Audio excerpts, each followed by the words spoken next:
I always thought I knew my wife. 10 years of marriage, thousands of conversations, shared dreams, and quiet moments that made life feel steady. I never had a reason to doubt her. Until that night. She had just returned from a week-long business trip. I remember standing in the living room as I heard the familiar sound of her car pulling into the driveway. My heart did that little leap it always did when she came home. I loved her. No matter how busy life got, no matter how mundane things became, she was my person. The door swung open, and there she was, all smiles, glowing as if she had just come back from the best vacation of her life. "Calvin," she called out, dropping her suitcase and rushing toward me.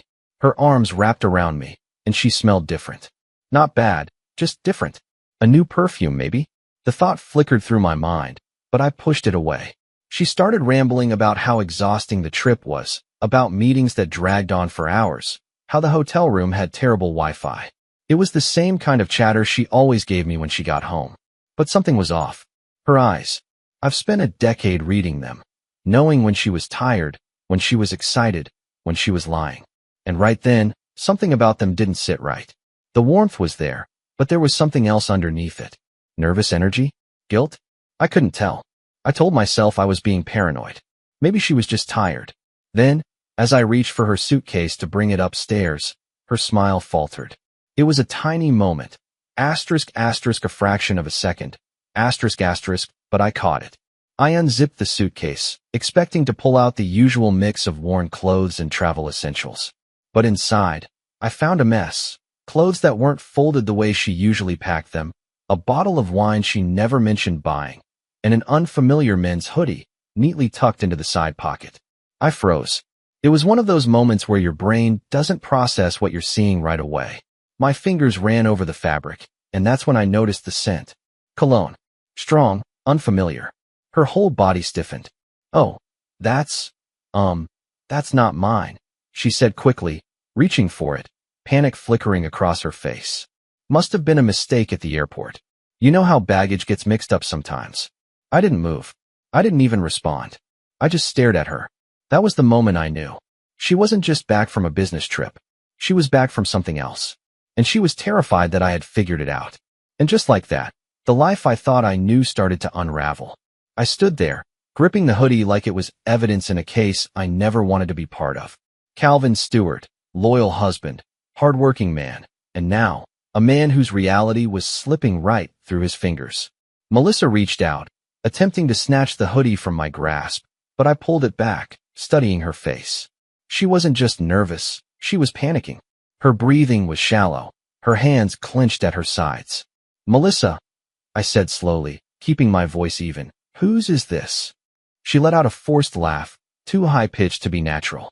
"Oh, come on, Calvin. It's obviously a mix-up. I must have grabbed the wrong suitcase at the airport.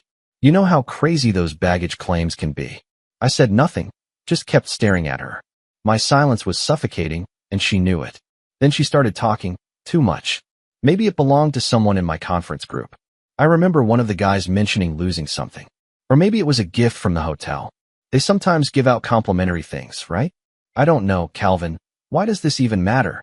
Her voice rose slightly toward the end, that defensive edge creeping in, but I wasn't letting her off that easy. "It matters," I said, my voice steady, "because you're lying." Her expression flickered, just for a second, but I saw it. She opened her mouth, then closed it again, like she was debating how to proceed. Like she was calculating. I dropped the hoodie on the couch and crossed my arms. "All right," I said, nodding toward her suitcase. "If this was just a mix-up, then there's nothing to hide, right? Let's go through your stuff. Together." Her eyes widened. "Calvin, that's ridiculous." "Is it?" I took a slow step forward, not in a threatening way, but in a way that let her know I wasn't buying whatever excuse she was scrambling to come up with. "Then let's check." Her breathing hitched. That was all I needed to confirm what I already knew. I turned and unzipped her suitcase the rest of the way, ignoring her frantic protests. The first few layers were what I expected: clothes, toiletries, a half-empty pack of gum. But then, beneath it all, I found what made my stomach turn. A black lace bra, one I had never seen before. A receipt from a luxury hotel. Not the chain she told me her company had booked. A bottle of expensive cologne. Melissa sucked in a sharp breath behind me. And then, the silence. That unbearable, suffocating silence where the truth becomes so obvious that words are meaningless. I turned to look at her, and her face was pale. "Calvin," she started, her voice barely a whisper. But I shook my head. I didn't want to hear it. Not yet. I picked up the hotel receipt, scanning the details. The name on the reservation wasn't hers. It was a man's name. Now, the final piece of the puzzle clicked into place. She hadn't been on a business trip. She had been with someone else. My chest tightened as a wave of emotions hit me all at once. Rage, betrayal, disbelief, heartbreak. I swallowed hard, trying to keep myself steady. Melissa stepped closer, hands shaking.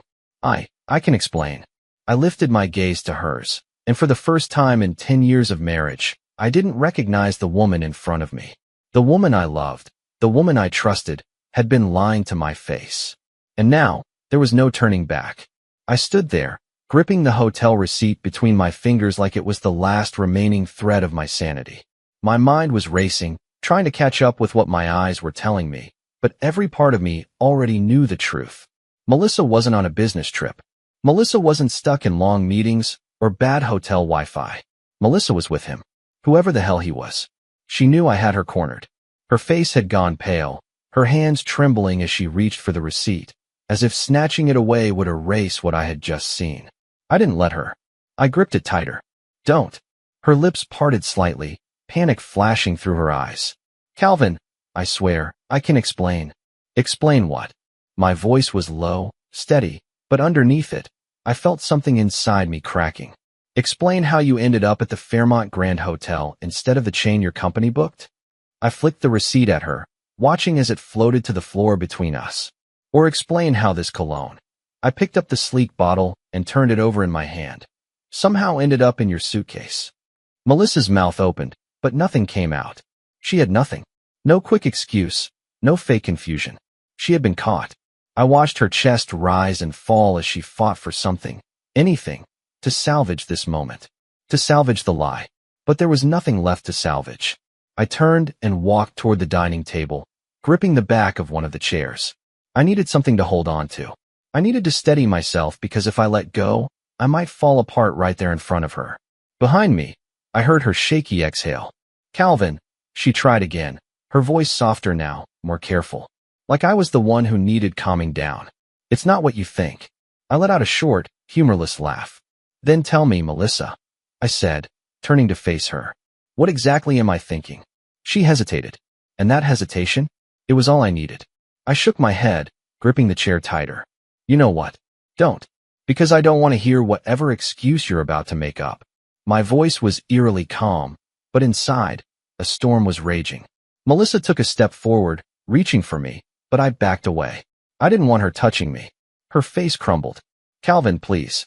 Let me explain." I scoffed. "Explain? Explain how you packed this lace bra for your business trip?" I motioned toward it, still sitting in her half-unpacked suitcase.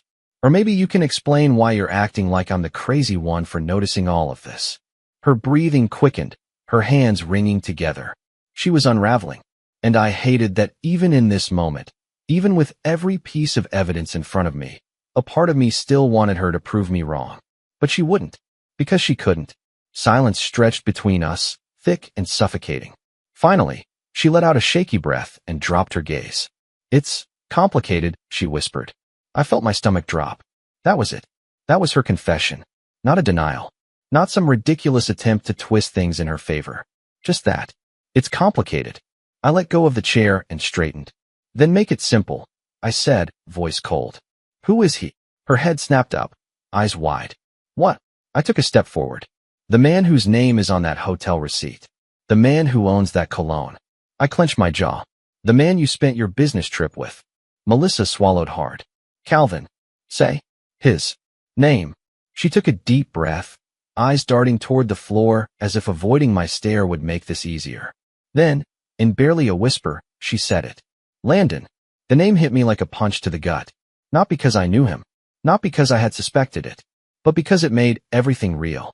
She had a name for the man she had betrayed me with, which meant this wasn't some mistake. This wasn't some drunken accident or bad decision made in the heat of the moment. This was planned, calculated, real.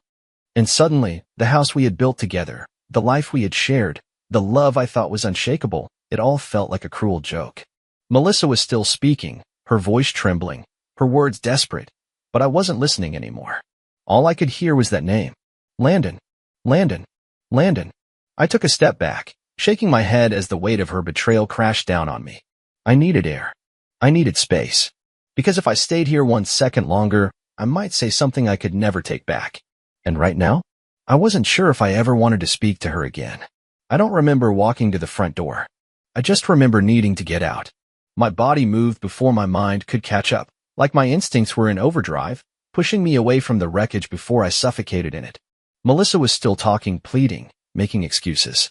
I heard words like mistake and doesn't mean anything, but my brain refused to process them.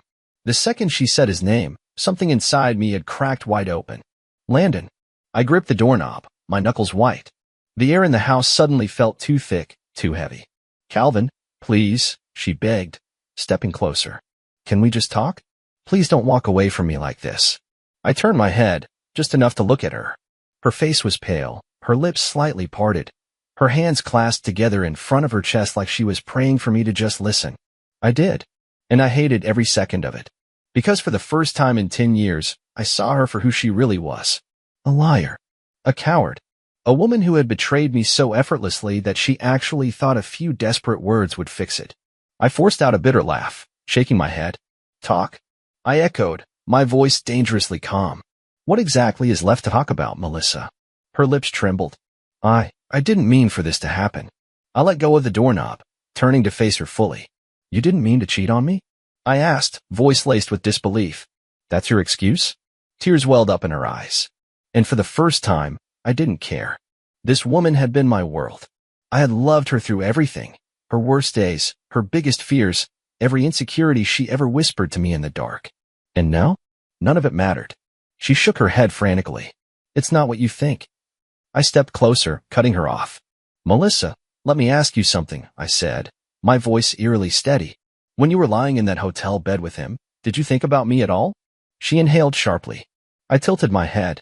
When you packed your bags for this business trip, when you picked out that lingerie, when you made dinner reservations at some expensive restaurant with him, did you ever stop and think about what this would do to me? Her face crumbled. I took another step forward. When you kissed him, when you let him touch you, did you even hesitate? Her lower lip quivered. She looked like she wanted to disappear, like the walls were closing in on her. Good, because that's exactly how I felt. Calvin, she whispered, a single tear slipping down her cheek. I exhaled slowly, feeling the weight of my own words settle over me. I wasn't even angry anymore. I was just exhausted. I ran a hand down my face and sighed. You know what? I muttered, shaking my head. I don't even want to hear it. I don't care anymore, Melissa. Her whole body stiffened. And that's when I saw it, true fear. Not fear of losing me. Not fear of what she had done. Fear of what came next. Because she had made her choice. And now? She had to live with it.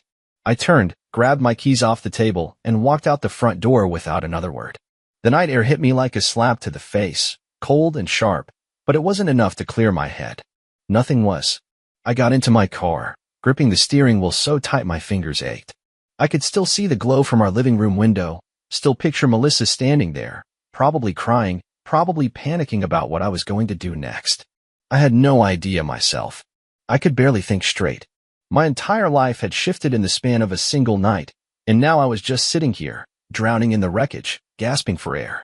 I thought about driving, just picking a direction and going as far as the road would take me. But I had nowhere to go, no one to call, because my home wasn't my home anymore. And my wife? She wasn't my wife anymore. My vision blurred for a second, and I realized I was shaking. Not from anger, not from the cold, but from the sheer weight of it all. The betrayal, the lies, the years I would never get back. I took a deep breath, gripping the wheel even tighter. I had to get a grip. I wasn't the kind of man who broke down. I wasn't the kind of man who let other people take control of his life. And I sure as hell wasn't going to let Melissa's mistake define me. I pulled out my phone and scrolled through my contacts, hovering over names that felt foreign now. Who could I even talk to? Who would even understand? Then, my thumb landed on a name I hadn't thought about in a long time. Nash, a childhood friend. Someone who had been there long before Melissa had entered my life. We had drifted apart over the years, marriage, careers, life. But if there was anyone I could trust to be brutally honest with me, it was him. I hesitated for only a second before hitting call. It rang 3 times before a groggy voice answered. Cal? I let out a shaky breath. Hey, man. A beat of silence. Then, it's been a while. Yeah. My throat tightened. Listen, Nash. I need a place to crash for a bit. That woke him up fast. Wait, what happened? I ran a hand through my hair, staring out at the empty street. Melissa happened. Another pause. Then, sharp understanding. Say no more, Nash said, his voice suddenly firm. Come over. I'll unlock the door. I closed my eyes for a second, relief and heartbreak crashing into me all at once. Thanks, man, I muttered before hanging up. Then, without looking back at the house that no longer felt like mine, I put the car in drive and left. I drove in silence, gripping the steering wheel like it was the only thing keeping me grounded. The streetlights blurred past me, each one flickering through my windshield, casting shadows across the dashboard. My mind, though, was far from the road. It was still trapped back in that house, in the living room where my entire life had shattered in a matter of minutes. I could still hear Melissa's voice, soft, pleading, desperate. I could still see her face when I told her I didn't care anymore. That moment, that exact moment, had changed something inside me. Because the second I saw true fear in her eyes, I realized what she was afraid of most. She wasn't afraid that she had hurt me. She wasn't afraid of losing me. She was afraid of consequences. Melissa had spent who knows how long living a double life, weaving a web of deceit, believing that I would never pull on the right thread to unravel everything. And now? Now, her carefully built illusion had collapsed around her. The reality of it all sat heavy in my chest, a dull ache pressing against my ribs as I drove through the darkened streets. The truth was, I didn't even know how long this had been going on. Had she just met Landon on this trip? Or had she been seeing him for months? Years? Had I been sharing a bed with a stranger all this time, completely blind to the signs? I gritted my teeth, anger curling in my gut.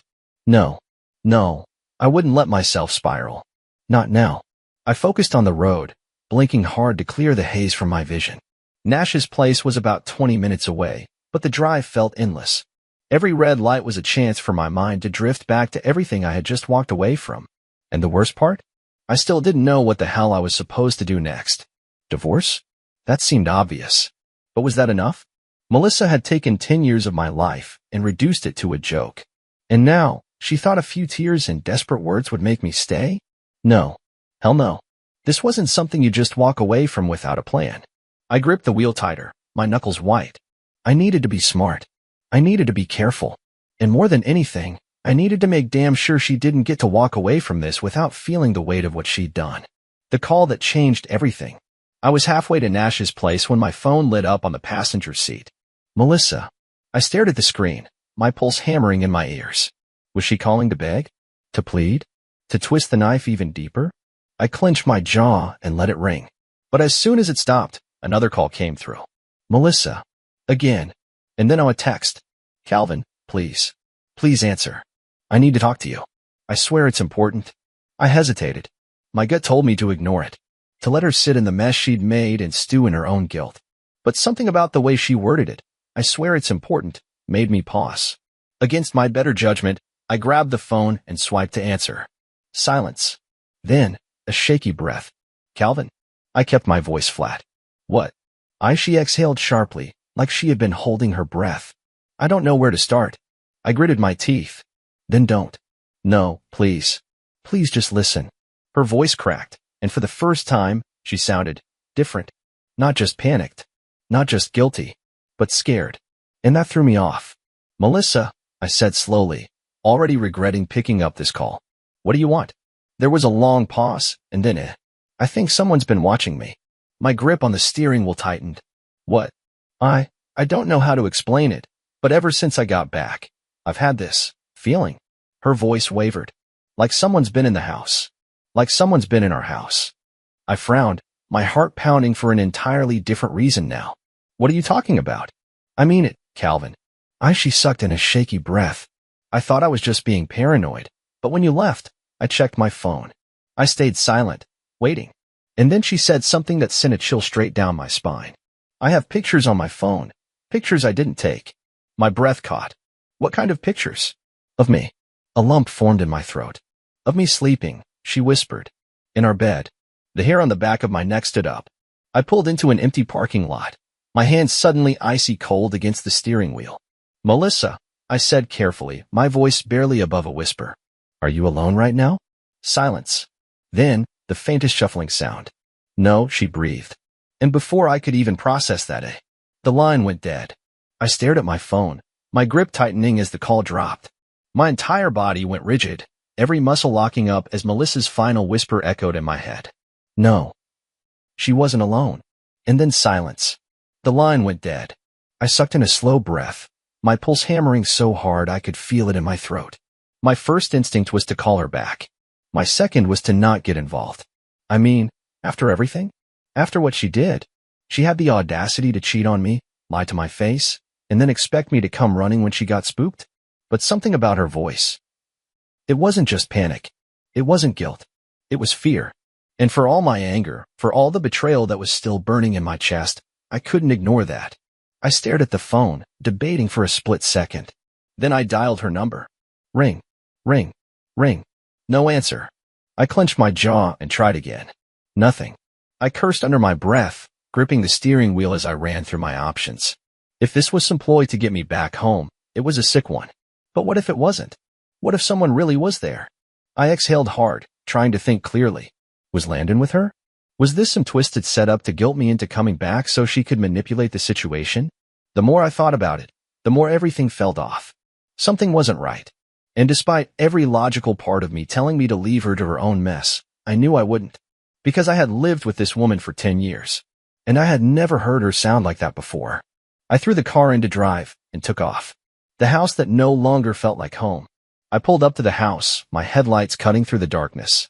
The driveway was empty except for Melissa's car. No signs of anything unusual. But that meant nothing. I killed the engine, sitting there for a moment, scanning the windows. The living room lights were still on, but upstairs? Dark. I stepped out, closing the car door softly behind me. My heartbeat thudded in my ears as I approached the front door, listening. No sounds. I tested the handle. Unlocked. I pushed it open, stepping inside, every nerve in my body on high alert. Melissa. No response. The house felt off, like I had stepped into something that didn't belong to me anymore. I moved toward the living room, scanning the space. No Melissa. No signs of struggle. Nothing looked disturbed. The suitcase from earlier was still half unpacked. I turned toward the stairs, and that's when I heard it. A soft, almost imperceptible creak from upstairs. My chest tightened. I moved slowly, carefully placing my foot on the first step, then the next, keeping my breathing steady. Halfway up, I heard it again. A shuffle. A breath. Someone was up there. I reached the top of the stairs and turned toward our bedroom, the door slightly ajar. The darkness inside was thick, swallowing the dim hallway light. I stepped forward, pushed the door open, and that's when I saw her. Melissa, curled up in the corner of the room, her knees pulled to her chest, her phone on the floor beside her. Her eyes shot up to meet mine, wide, terrified. She didn't say a word. She just lifted a shaking finger and pointed. And then I saw it. A figure in the shadows. The stranger in the dark. My body went ice cold. Someone else was in the room. I could barely make out the shape, a dark figure standing near the closet, motionless, watching us. I didn't think. I reacted. I lunged for the light switch, flipping it on. The room flooded with harsh white light. And that's when the figure moved. Not toward me. Not toward Melissa. But toward the window. In one swift motion, he threw it open, hoisting himself up like he had done it 100 times before. And then he was gone. Just like that. The sound of his feet landing outside was muffled, followed by silence. I rushed to the window, looking out, but all I saw was darkness. No running footsteps. No car speeding away. Nothing. Like he had never been there at all. Behind me, Melissa let out a shaky sob. I turned back to her, my adrenaline still spiking through my veins. What the hell was that? I demanded. She shook her head frantically. I don't know, she whispered. I don't know, Calvin. I swear. I clenched my jaw, trying to piece it all together. The hoodie. The cologne. The hotel receipt. The phone pictures she didn't take. Melissa, I said slowly, my mind working at a dangerous speed. How long have you been seeing Landon? She swallowed hard. A few months, she admitted, voice small. I never thought it would. I cut her off. Did he ever come here? Her mouth opened slightly, then closed. I stepped forward. Melissa, did Landon ever come to this house? She hesitated, and that hesitation told me everything. I exhaled sharply, running a hand down my face. Jesus Christ. Melissa shook her head. I didn't think it was a big deal. He was just... I held up a hand. Shut up. She flinched, and for the first time all night, I saw true regret on her face. This wasn't just an affair. This was something worse. Someone had been in our house, watching. And if it wasn't Landon, then who the hell was it? I stood there, staring at Melissa, heart hammering in my chest. Everything had shifted. Everything. Her affair? That was one thing. But now? Now there was something else at play. Someone had been in our house, watching. I took a slow, deep breath, my mind racing. Melissa, I said, voice low, steady, demanding. Tell me, did Landon ever come here? She hesitated again, and that hesitation told me everything. My stomach turned. How many times? I pressed, stepping closer. How many times has he been in my house, Melissa? Tears welled in her eyes. I don't know, she whispered. A few. I exhaled sharply, running a hand down my face. Unbelievable. She had been bringing him here, into our home. The home I paid for. The home where I built my life. The home where I had loved her. Something inside me shifted. A final, irreversible snap. I was done. Done feeling betrayed. Done feeling hurt. Done feeling like a fool. Because at that moment, something finally hit me, something I should have realized from the start. Melissa was not my problem anymore. I straightened, feeling a strange sense of clarity wash over me. All right, I said simply, voice eerily calm. Melissa blinked. What? I gestured around the room. This mess? It's yours now. Her face fell. I don't care about Landon, I continued. I don't care how long this has been going on. I don't care about your lies, your guilt, or whatever excuse you're about to throw at me. I exhaled slowly. Because I'm done. Tears spilled over onto her cheeks. Calvin, please. I laughed. Actually laughed. A sharp, humorless sound. No, Melissa. You don't get to please me anymore. I turned toward the door, my heart beating lighter, freer than it had in weeks. Where are you going? She asked, voice desperate. I glanced over my shoulder. To start my life. Her expression crumbled. Calvin. But I didn't wait. I walked out, leaving her in the mess she created, rebuilding from the ashes. I stayed at Nash's place that night. We sat on his back porch with a couple of beers, staring at the stars like we used to when we were kids. You know what the best part is? I said after a long sip. Nash smirked. You're finally free? I grinned. Hell yes. And I was. Over the next few months, everything changed. The divorce? Quick and painless. Turns out, Melissa's affair was easy to prove. The house? Sold. I took my share of the money and moved into a place that was truly mine. Melissa? Landon didn't stick around. Turns out, mistresses don't make great wives. She tried to contact me, apologizing, begging for another chance. I never responded. Instead, I focused on me. I went to the gym. I traveled. I spent time with friends I had neglected during my marriage. I rediscovered myself. And then, one day, I met someone new. It wasn't love at first sight. It wasn't some fairy tale. But it was real. And real was all I ever wanted. Final words. Looking back, I realize now Melissa's betrayal was the best thing that ever happened to me. Because she didn't just break my heart. She set me free. And that was the best revenge of all.